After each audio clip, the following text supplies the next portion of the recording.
So now I fancy myself a comic. So Eric talked me into it. He's not here. Maybe the joke's on me, but anyhow, here we go. So when I was growing up, church was a very serious affair. One did not laugh in church. That would be inappropriate.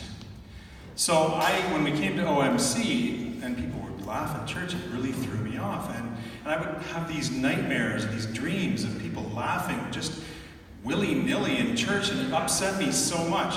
So either I'm over it now by the fact that I'm here, or in 3 minutes I'm going to wake up and you're all part of my last church nightmare.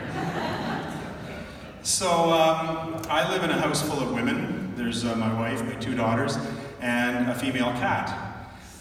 So I have a cat, but I'm not really a cat person. You know the type of person who says, oh, I have 3 cats, they'd be so lonely if there was just one of them. Or, I can't imagine having only one little fur baby.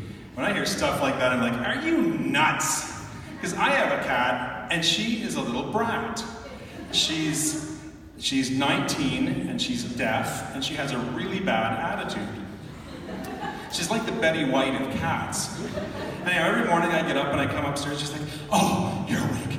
You must feed me now. My dish is empty. I'm gonna die any second.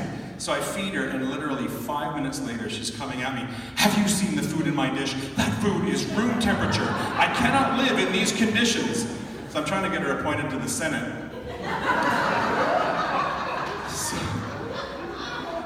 So thanks, Anne Louise. You might not like a joke coming up in a minute, though. But that's okay. So I'm the oldest of 3 kids, and Marion is the middle in a family of 7. So we have lots of nieces and nephews. And I don't like to brag, but I am the fun uncle. Now, by way of proof, I brought a little visual aid. And here, if you can't see it, it says, Uncle Ron is fun. Now, you might be thinking that I made this myself, but I didn't. My niece made it for me. Now, I did help her with the star a little bit, and I told her how to spell Uncle Danny. But it's all her after that.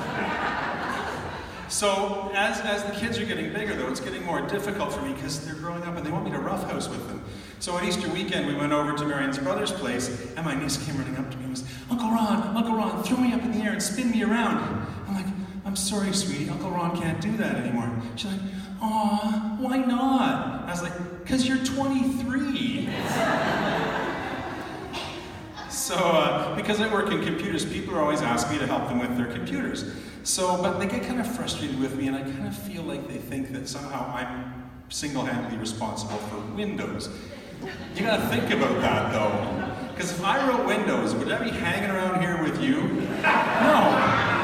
I'd be on my yacht, buying my kids' way into Harvard, and making a big deal about the $1 billion I gave to the Notre Dame Cathedral roof. I certainly wouldn't be hanging around here teaching you how to organize your holiday photos and installing a pirated copy of Office. So my wife and I met at the wedding of some mutual friends, and we were both in the wedding party. So we were getting our pictures done, and we were up at the Arboretum, because we thought we'd try something that no other Ottawa wedding had ever done before. And then the bridesmaids were all complaining about how they were getting cold. So I, being a gentleman, I took off my tuxedo coat and gave it to Marion. And then a couple minutes later, they were complaining that their heels were sinking into the soft grass. The next thing you knew, I was lined up getting pictures taken with the bridesmaids in this beautiful peach dress and color-matched 2-inch pumps. That's it for me.